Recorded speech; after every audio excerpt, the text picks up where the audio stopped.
ये दुनिया क्यों एग्जिस्ट करती है? ये कहानी है ही क्यों दुखों से भरी हुई?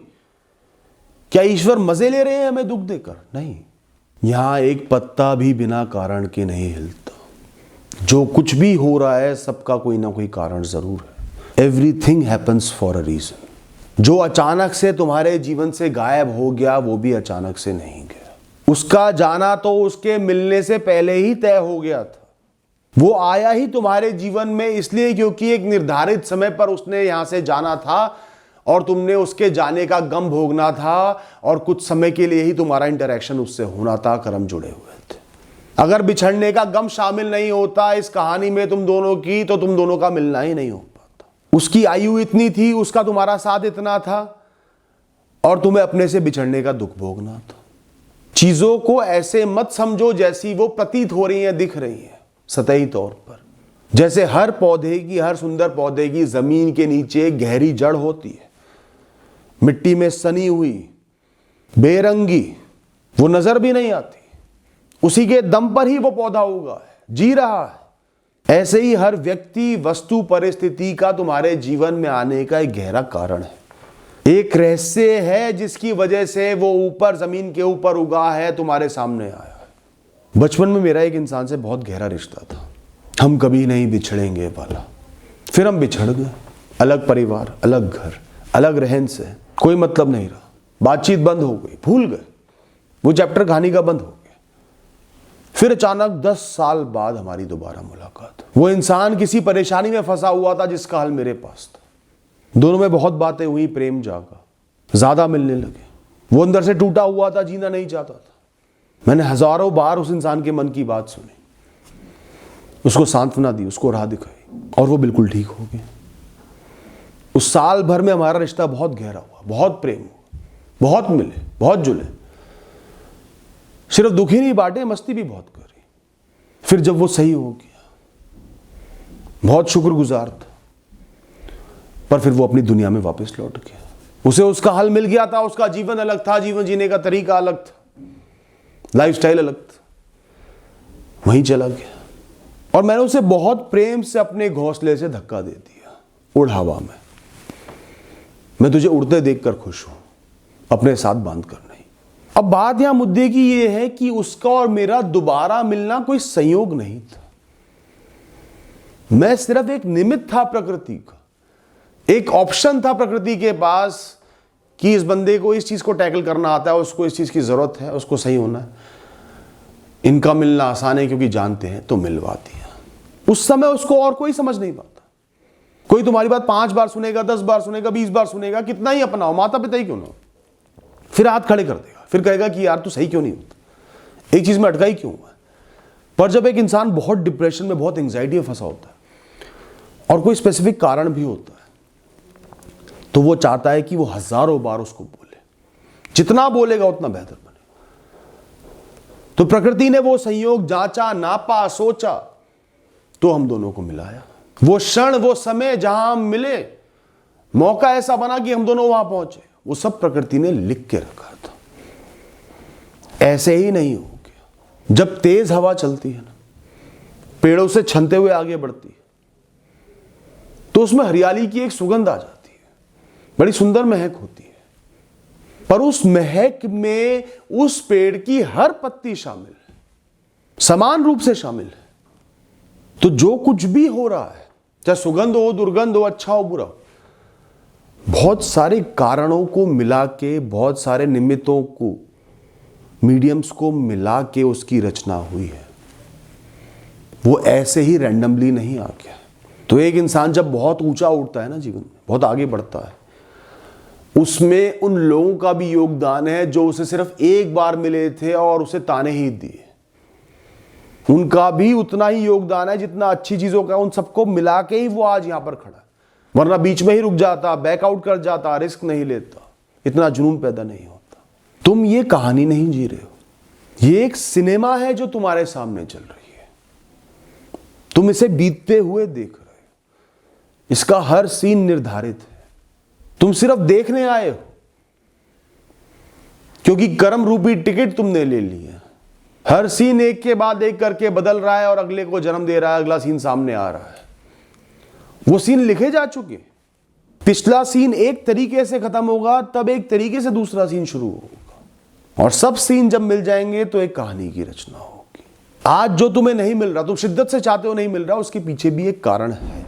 वो नहीं मिलना था, पर उसकी तड़प तुम्हारे भाग्य में लिखी थी। तड़प भी एक सुख है, एक प्रेम है, तड़प एक रिश्ता है। रिश्ते सिर्फ किसी के होने से नहीं बनते, वो ख्यालों में निरंतर उसके मौजूद होने से बनते हैं। जैसे ज्यादातर लोगों का पहला प्यार छूट जाता है, पर दिल के कोने में हमेशा के लिए ठहर जाता है, एक महक बन के, एक मीठा सा दर्द बन के। उस इंसान को वो कभी भूल नहीं पाते। नहीं लिखा था इसलिए नहीं मिला, प्रयास लिखे थे, उसके नजदीक आना लिखा था, उसकी तड़प भोगना लिखा था, इसलिए वो जीवन में आया। तुम्हारा किसी ना किसी बहाने से जुड़ना लिखा था, और ख्यालों के माध्यम से जुड़े रहना लिखा था, इसलिए वो आया, जबकि मिलना भी नहीं था। उसे अपने पास नहीं रख पाए, पर उस फूल की सुगंध तो शरीर के हर कतरे में शामिल हो गई ना तुम्हारे। एक इंसान की 32 साल की आयु हो गई, मेरे पास आया कि शादी नहीं हो रही भैया, मैं परेशान आ गया। किसी से प्रेम था, वो भी नहीं चल पाया। एक दो बार रिश्ते जुड़ने के नजदीक पहुंचे, फिर टूट गए, कोई ना कोई कारण बन गया। किसी को मैं पसंद नहीं आता, किसी को मैं पसंद नहीं कर पाता। मैं बहुत परेशान रहता हूँ, डिप्रेस्ड रहता हूँ इस वजह से। सबकी शादी हो गई हस्बैंड। मैंने उसे एक बात समझाई, मैंने कहा जिस इंसान से तेरा भाग्य जुड़ेगा, तेरी शादी होनी है। नियति में जिस इंसान ने जीवन भर के लिए तेरे पास आना है, वो तब आएगा जब जिन्होंने नहीं आना वो आके चले जाएंगे। वो लाइन में पीछे खड़ा हुआ है। जैसे जैसे लाइन आगे बढ़ेगी, गलत लोग तुम्हारे लिए जो गलत है निकलते चले जाएंगे, वो इंसान आगे बढ़ते चले जाएगा। जब उससे आगे वाला इंसान चले जाएगा, वो सामने आके प्रकट हो जाएगा, खड़े हो जाएगा, जीवन भर तेरे साथ लड़ाइयां करने के लिए। वो लाइन कितनी भी लंबी हो सकती है, और 2 साल चल जाए, उसमें लाखों लोग भी हो सकते हैं, पर लाइन खत्म होगी तो वो पहुंचेगा। तो जो आज रिजेक्ट हो रहे हैं या रिजेक्ट कर रहे हैं तुम्हें, उनसे दुखी मत हो, वो किसी कारण से हो रहा है। कहानी अनफोल्ड हो रही है, लाइन आगे बढ़ रही है। वो इंसान अपने समय से पहुंचेगा, तब तक ऐसे ही मिलते रहो लोगों से। जहां भी बात नहीं बन रही, ये सोचो एक इंसान और कम हो गया, वो और नजदीक आ रहा है। तुम सोच रहे हो एक एक लड़का, एक एक लड़की खत्म हो रही है दुनिया से मेरे लिए, एक एक ऑप्शन खत्म होते जा रहा है, एक एक करके। ऑप्शन खत्म नहीं हो रहे, तुम नजदीक पहुंच रहे हो उस इंसान के जिसके साथ जीवन जोड़ना है। जो भी आज आपके जीवन में है, जिनसे आप बहुत प्रेम करते हो, बहुत बार ऐसा होता है कि अगर परिस्थितियां थोड़ी सी अलग होती तो वो आपके जीवन में आते ही नहीं। किसी एक इंसान को जाने नहीं देना होता, किसी गलती की वजह से, किसी गलत चीज की वजह से, तो वो इंसान नहीं आ पाता। कहीं कोई नुकसान नहीं हुआ होता तो ये इंसान नहीं आता। जो इंसान परफेक्ट लगता है आज, उनमें सतही तौर पर कमियां निकाल के तुम आगे बढ़ जाते हैं। अगर उन्होंने नहीं आना होता तो परिस्थितियां वैसी ही बन जाती, तुम चौड़ में जी रहे होते, अंधे हो गए होते। मैं अपनी वाइफ से इसलिए मिल पाया क्योंकि मेरी सिर्फ एक रैंक कम रह गई थी मेरे मनपसंद इंस्टीट्यूट में जाने के लिए, सिर्फ एक रैंक। और जो सब जानते हैं कि मुझे बहुत आसानी से मिल जाना चाहिए था, पर नहीं मिला। पर मैंने उसे स्वीकार लिया, मैं समझ गया। मैं उस समय भी जानता था भाग्य काम कर रहा है, भाग्य चाहता मैं वहां उस कॉलेज में जाऊं, वहां पढ़ाई करूं। चला गया, बहुत कुछ हो गया। मुझे मेरी पत्नी भी वहीं मिली, पूरी यूनिवर्सिटी की उस बढ़िया कॉलेज से भी बढ़िया नौकरी वहीं मिली, बहुत अच्छा समय मिला, दोस्त मिले। तो बाद में समझ में आया कि वो एक रैंक का फर्क क्यों पड़ा था, हाथ खींच के मुझे इधर क्यों लाया गया था। और उस इंसान को 1 साल बाद उसका हमसफर मिल गया। बहुत रिजेक्शन हुए, अचानक से एक दिन वो इंसान आया, परफेक्ट लगने लगा, पसंद भी करने लगा, घर वालों की भी सोच मिल गई, हो गई शादी। तब समझ में आ गई मेरी बात पूरी तरीके से। तो इतना हैरान परेशान मत घूमा करो, हर बुराई को, हर दुख को दुख की तरह मत देखो, गलत की तरह मत देखो। तपती गर्मी में आज अचानक से बारिश हो गई तो बहुत से कारणों से हुई है, सिर्फ तुम्हें सुख देने के लिए नहीं हुई है। असंख्य जीवों से वो कारण जुड़ा है, जमीन के नीचे रहने वाले केचुओं से भी जुड़ा है, मेंढकों से भी जुड़ा है। किसी इंसान को दुख भोगना है, उसको बारिश में भीगते हुए खराब रोडों से अपने काम पर जाना है, उसको आज वो दुख भोगना है, शायद इसलिए क्योंकि वो चिड़चिड़ा जाए, ऑफिस में कोई गलती करे और बॉस से लड़ाई हो, मनमुटाव हो, धीरे धीरे उसका सहयोग बन रहा है वहां से निकलने का, कहीं और जाने का जहां उसे पहुंचना है, कोई और काम करने का जो उसे करना है।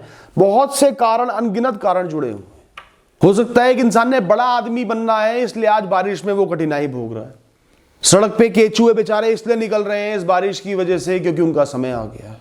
समझो पुत्र समझो, हर चीज का कारण है, हर चीज के पीछे कारण है। तो बेमतलब इतना परेशान हो रहे हो, इतना सोच में डूबे हुए हो। ये एक बहुत ऊंची सोच है, बहुत बढ़िया सोच है एक्सेप्टेंस के लिए, जीवन में आगे बढ़ने के लिए, मन को शांत करने के लिए। जो हुआ है कोई ना कोई बड़ा कारण उसके पीछे छुपा है। अचानक से किसी इंसान की मृत्यु हो जाती है, कम उम्र में हो गई, तुम बहुत दुखी हो, टूट गए हो, ऐसा नहीं हो सकता। पर तुम ना ईश्वर हो ना प्रकृति हो सकता है उसके अच्छे कर्मों के वश जिस जीवन में उसे सिर्फ दुख भोगना था, कोई बहुत गंदी बीमारी भोगनी थी, अच्छे कर्मों के वश उसे यहां पे एग्जिट दे दिया गया, वो दुख उसे नहीं भोगने पड़े। हमें नहीं समझ में आता हर चीज का कारण, और कारण समझना भी नहीं है, जीवन अपने आप बता देगा भविष्य में।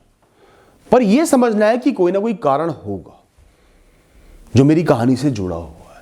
आज से 5-7 साल पहले जो भी लोग मेरे नजदीक थे, आज उनमें से एक भी मेरे पास नहीं है। सब एक एक करके विदा हो गए, संयोग बनते गए, किसी से मन मुटाव ऐसा हुआ, किसी ने मेरे उसूलों के खिलाफ काम करा, किसी से समय का तालमेल नहीं बैठ पाया, कोई दूर चला गया। तो मन में दुख तो था, पर एहसास था कि कोई कारण है इसलिए ऐसा हो रहा है। अब वक्त बदल गया, नए लोग हैं, उनसे प्रेम है, उनसे मोह है, उनके साथ चल रहे, किसी की याद नहीं आती, क्योंकि इन लोगों ने जीवन में आना था तो उन्हें जाना पड़ा। ये दुनिया क्यों एग्जिस्ट करती है? ये कहानी है ही क्यों दुखों से भरी हुई? क्या ईश्वर मजे ले रहे हैं हमें दुख देकर? नहीं, ये खेल है कर्मों का, ये खेल है मुक्ति का। यहां हर आत्मा सैकड़ों हजारों सालों से धक्के खा रही है, बहुत कम है जो मुक्त हो पा रही है। हम सब अपना भाग्य खुद रचते हैं अपने कर्मों के दम पर, चाहे इस जन्म में करो, पिछले जन्म में करो। जन्मों का अंतर सिर्फ हमें प्रतीत हो रहा है क्योंकि हमारी मेमोरी रिस्ट्रिक्टेड है, हमारी मेमोरी को रोक दिया गया है कि हमें पिछले जन्मों का याद ना रहे। वरना जन्म बदलना तो सिर्फ कपड़े बदलना है, आपकी मृत्यु तो कभी होती नहीं। एक नए चैप्टर की शुरुआत होती है पुराने कर्मों के हिसाब से, उनके लेखे जोखे से। जैसे एक सफेद कैनवास में चित्र बनाने के लिए हमें रंग चाहिए होते हैं, वैसे ही इस जीवन को आने के लिए, इस जीवन में अलग अलग विषय आने के लिए हमें कर्म करने होते हैं। हमें प्रारब्ध चाहिए, पुराने कर्मों का लेखा जोखा चाहिए, चाहे अच्छे कर्म हो बुरे कर्म हो, तो इस नए जीवन में कहानी बनेगी, विषय बनेंगे, परिस्थितियां बनेंगी, संयोग बनेंगे। एक इंसान अपने एक नन्हे से कर्म से भी नहीं बच सकता, सबका लेखा जोखा है। अज्ञानतावश पैर के नीचे जो नन्ही नन्ही चींटियां आके मर रही हैं तुम्हारे, वो सब भी कर्मवश ही हो रहा है। तो कर्म तो तुम्हारे हैं, वो पौधा तुमने उगाया है, वो बीज तुमने ही बोया, वो किसी और का नहीं है, वो रैंडम नहीं है। उसका फल तुम्हें ही भोगना पड़ेगा, तुम्हें ही खाना पड़ेगा, और कोई नहीं खाएगा। तो फल चाहे कड़वा है चाहे मीठा है, उसे अपना लो। मेरे ही कर्मों के वश ये हुआ है, इसे मुझे भोगना ही था। आज नहीं भोगता, कल भोगता, वरना परसों भोगता। भोगना तो था ही, वो तय था। किसी से बिछड़ना हो, कोई बीमारी हो, कोई हार हो, कोई बेइज्जती हो, एक बहुत बड़ा कर्म मेरे सर से खत्म हुआ, बीत गया, ईश्वर ने बिता दिया। मैं ईश्वर का शुक्रिया अदा करता हूं कि इस कर्म से मुझे मुक्त कर दिया। दोस्तों, हम जीते तो आज में, पर सोचते सिर्फ भूत या भविष्य का है। पर यह ब्रह्मांड समय से बंधा हुआ नहीं है, टाइम एंड स्पेस में रिस्ट्रिक्टेड नहीं है। इसकी डोरी अंत तक जकड़े हुए है हर चीज को। हम चीजों को आइसोलेशन में देखते हैं, ये हुआ है, ये बुरा है, ये हुआ है, बस इतनी ही इंसान की सोच होती है। किन किन कारणों से ये बुरा हुआ है और ये बुरा होने के बाद क्या संयोग बनेंगे, मैं कहां पहुंचूंगा, वो ब्रह्मांड को पता है। तो जब वो ज्यादा जानता है, उसको ज्यादा ज्ञान है, उसने सब संभाला हुआ है, तो उस पर भरोसा रखो ना, किसी कारण से ही कर रहा है। 1000 सीढ़ी चढ़कर एक इंसान पहाड़ की चोटी पर एक मंदिर पर पहुंचा। वहां एक महात्मा तप कर रहे थे। उसे देखकर प्रसन्न हुए और पूछा, पुत्र तुम ऊपर कैसे पहुंचे? उसने कहा, साधु महाराज, सीढ़ियां चढ़ के आया हूं। वो मुस्कुराया और उन्होंने जवाब में कहा, नहीं पुत्र, तुम यहां ऊपर तक उस पहली सीढ़ी के दम पर पहुंचे हो जो दूसरी से जाकर मिल गई। तुम यहां पर दूसरी सीढ़ी के दम पर पहुंचे हो जो तीसरी से जाकर मिल गई। तुम यहां पर 999वीं सीढ़ी के दम पर पहुंचे हो जो 1000वीं से जाकर मिल गई, और वो इस चोटी से जाकर मिल गई। हर आने वाली सीढ़ी में पीछे बीती हुई सभी सीढ़ियों का उतना ही योगदान है। मेरे चेहरे पे तुम झुर्रियां जो देख रहे हो, ये मेरा बुढ़ापा नहीं है। इन्होंने मेरे इतने लंबे जीवन के हर क्षण को अपने अंदर समेटा हुआ है, बड़े कोमल तरीके से, बड़े प्रेम से। वो जवानी के, बचपने के अनगिनत पल एक एक कर बीत के यहां तक मुझे लेकर आए। तो ये झुर्रियां बुरी नहीं है, इन्होंने उन सुंदर दृश्यों को अपने अंदर समेटा हुआ है। पुत्र ध्यान रखना, यहां पर सब कुछ आपस में जुड़ा हुआ है। हर सुख दुख से जुड़ा हुआ है, हर दुख सुख से जुड़ा हुआ है। सुख आए हैं जीवन में तो दुख भी आएगा, और दुख आएगा जीवन में तो उसके बाद सुख भी आएगा। सुंदर से सुंदर फूल मिट्टी, कांटे और कीचड़ के बीच में खिलते हैं। पुत्र, जब कोई मरता है तभी कोई जन्म लेता है। आज जिस इंसान के मोह में तुम फंसे हुए हो, बहुत प्रेम करते हो, उसके पिछले जन्म में भी बहुत लोग उससे बहुत प्रेम करते थे, पर वहां से वो गया, उनका मोह भंग हुआ, वो दुखी हुए, तो यहां पर पहुंचा और तुमसे मोह बना। ऐसे ही एक दिन तुम्हारा मोह भंग करके वो चले जाएगा, फिर और लोगों का मोह बनेगा। अगर मोह सार्थक होता, उसके मायने होते, तो वो तुम तक कभी नहीं पहुंच पाता। एक जन्म में ही जिनसे गहरा मोह था वहीं टिके रहता। उस साधु ने उस इंसान को जीवन का एक बहुत अनमोल ज्ञान मुफ्त में दे दिया कि जीवन के हर पहलू की कदर करो, चाहे बुरा हो, अच्छा हो, सब मिलाकर ही तुम यहां तक जीवित पहुंच पाए हो। जीवन के मायने बने हैं। एक भी पहलू चले जाता तुम नहीं पहुंच पाते, उड़ जाते, उजड़ जाते, खत्म हो जाते। सबका सम्मान करो, किसी में भी लिप्त मत हो, किसी को अकेले मत देखो, सुख को अकेले मत देखो कि सुख ही सुख, दुख को अकेले मत देखो कि दुख ही दुख। दोस्तों, आज जहां भी तुम खड़े हो, कोई तुम्हें अपना नहीं रहा, अकेले खड़े हो, समझो कि उसके पीछे कारण है। ये मत सोचो कि मेरी नियति में अकेला होना लिखा है। सही लोग नहीं आए जो तुम्हारे योग्य है, जिनसे तुम्हारे कर्म जुड़े हैं, भाग्य जुड़ा है। अभी संयोग नहीं बना, ये अकेलेपन की यादें बन रही है शायद, जो तुम्हें सही लोगों की कीमत समझना सिखा दे।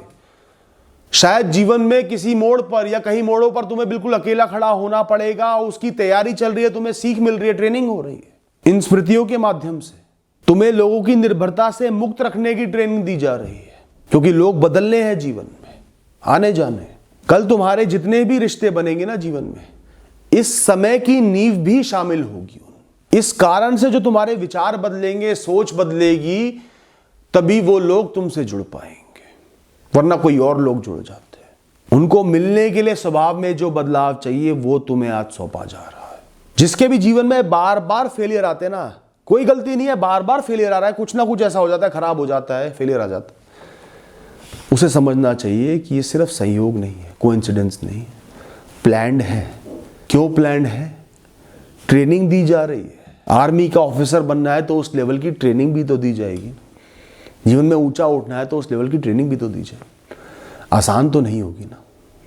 तुम उस पद के योग्य भी तो बनने चाहिए, उसको संभालने के योग्य भी तो होने चाहिए ना। मुझे 3 लोगों को जानने का अवसर मिला। उनकी मित्रता बहुत गहरी थी, भाइयों से बढ़कर भाई थे। जब उनसे थोड़ी दोस्ती हुई, बातचीत हुई, तो समझ में आया कि उन तीनों का भाग्य कैसे जुड़ा, क्या संयोग था। तीनों के पिता नहीं थे, बचपन से ही नहीं थे, छोटी उम्र से नहीं थे, जिस वजह से तीनों के स्वभाव में कुछ बदलाव हुआ है। जो कमियां उस वजह से पैदा हुई वो भी उन तीनों में थी, जो मजबूतियां पैदा हुई वो भी उन तीनों में थी, और वो तीनों एक दूसरे का सहारा बन गए। कोई भी एक परेशान होता तो 2 पिता का रोल निभाते। तो इनकी जीवन भर की उस अनमोल, उस गहरी दोस्ती की नींव रखी पिता की छोटी उम्र की मृत्यु ने। पिता की छोटी उम्र में मृत्यु ने, उस दुख ने इनके जीवन भर के उस सुख की नींव रखी। आज तुम नहीं समझ पा रहे कि जो अचानक से हुआ वो क्यों, और ये सोच ज्यादातर बुरी चीजों के लिए आती है, पर ये मान लो कि कारण से ही हुआ है। कर्म भी शामिल है, कर्मों से मुक्ति भी शामिल है, आगे के संयोग भी शामिल है, आगे की राह भी शामिल है। इस ब्रह्मांड को तुम्हारे अनगिनत तारों को जोड़ना है ताकि एक कहानी की रचना हो। सब तरफ से सिंक्रोनाइजेशन मेंटेन करना है इस यूनिवर्स को तुम्हारे लिए। सब मिलकर ही, भूत भविष्य, हर कर्म, हर जीव, हर परिस्थिति, हर चीज मिलकर ही ब्रह्मांड की रचना होती है। ब्रह्मांड कोई एंटिटी नहीं है, एक गोला नहीं है, इस दुनिया का कण कण उसमें शामिल। अमेज़न के घने जंगलों के मौसम से लेकर, दिल्ली में इतने सारे उड़ते कबूतरों से लेकर, अंटार्कटिका में पिघलती बर्फ से लेकर, गुड़गांव में हुई बारिश की वजह से 15 मिनट लेट पहुंचते राहुल से लेकर, मुंबई के ट्रैफिक में फंसे हुए अयान से लेकर, गोवा में बीच के किनारे मस्ती करते हुए किसी इंसान से लेकर, सब कुछ शामिल है। सब एक दूसरे से भी जुड़े हुए हैं, भूत और भविष्य से भी जुड़े हुए हैं, ब्रह्मांड से जुड़े हुए हैं। मिलकर ब्रह्मांड की रचना करें और ब्रह्मांड अपनी सब कठपुतलियों को हर क्षण संभाले हुए है, ताने बाने बुन रहा है। हर चीज को समझना बंद कर दो, क्या हुआ, क्यों हुआ, क्या कारण था, क्या इंपैक्ट पड़ेगा जीवन में, इसका क्या मतलब है। उन्हें अपनाना सीखो कि कोई बड़ा है, कोई रिस्पॉन्सिबल है, कोई जिम्मेदार है, जिसे तुम्हारे भूत भविष्य का पता है, उसने उसे रचा है। समझो कि जो भी हुआ है वो पूरे जीवन की कहानी से बहुत जरूरी जुड़ा हुआ है, सिर्फ आज से नहीं जुड़ा। आज से हो सकता है बिल्कुल ही ना जुड़ा, बिल्कुल ही सरप्राइजिंग हो, शॉकिंग हो, पर पूरी कहानी में उसका एक अहम किरदार है, इसलिए वो हुआ है। तुम सिर्फ आज में मौजूद रहो। तुम हो, जीवित हो, चेतन हो, कर्म करने की योग्य हो, आगे बढ़ने की योग्य हो, यही तुम्हारा अस्तित्व है। जीवन एक सिनेमा है, तुम सिर्फ उसे देखने वाले हो। इंटेंस भी होगी, आंसू भी आएंगे, ताली भी मारोगे, पर दूर से देखो। इतना कनेक्ट मत हो कि खुद को वो हीरो ही समझने लग जाओ, सब कुछ खुद ही भोगने लग जाओ। हमारी हैसियत क्या है कि इस क्षण में हम एक्टिव हैं, जीवित हैं, कुछ करने के योग्य। सालों से जो इज्जत दौलत कमा के आ रहे हैं वो बीत चुका है। इसमें जो कर सकता हूं वही मेरी हैसियत है, उतने पर ही ध्यान देना। इसमें क्या सही होना चाहिए था, क्या नहीं होना चाहिए था, वो पूरी कहानी को फैसला करने दो, ब्रह्मांड को फैसला करने दो। इतनी बार हमसे बहुत बड़ी गलतियां हो जाती, ना चाहकर भी गुनाह हो जाते हैं।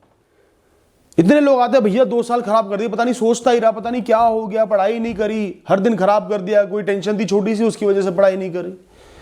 वो होना था, अभी वो हो रहा है तो तुम्हारे बस में है, तुम संभाल सकते हो, फिर तुम्हारे कर्म प्रधान है। और जो हो गया है वो होना था इसलिए हुआ, वो ताना बाना बुना गया था इसलिए हुआ है, ताकि तुम्हें कोई और मंजिल मिल पाए जो तुम्हारे लिए बनी है, कोई और राह मिल पाए जो तुमने चुननी है। वो नौकरी तुम्हें नहीं मिल पाई क्योंकि 2 साल खराब कर दिए, तो कोई और राह लिखी है, कोई और तरीके का काम तुम्हारे लिए लिखा है। उस बात को सोचो, रिलीव महसूस करो और फैसला लो क्या करना है। अब क्या ऑप्शंस बचे हैं? 10 में से 8 ऑप्शन चले गए, 2 ऑप्शन कौन से बचे हैं वो देखो ना।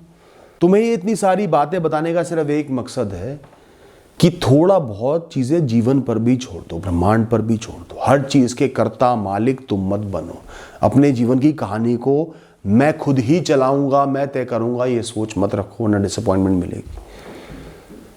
फ्री हो जाओ, तैरो, लेट इट बी, होने दो। जो हो रहा है किसी कारण से हो रहा है, अगर तुम्हारे बस में नहीं है, तुम नहीं रोक पा रहे। जो तुम्हें आज समझ में नहीं आएगा, आज मोहवश, अटैचमेंट के वश, प्रेम के वश, इंद्रियों के वश तुम दुखी होगे, परेशान होगे, स्ट्रेस में भी आओगे, पर भविष्य में क्लैरिटी आएगी कि ये क्यों हुआ था। चिंतन करना है इस बात पर, मेडिटेट करना, देखना एकदम से फर्क आने लगेगा सोच में, मन की शांति में, ताकत में। Thank you and all the best.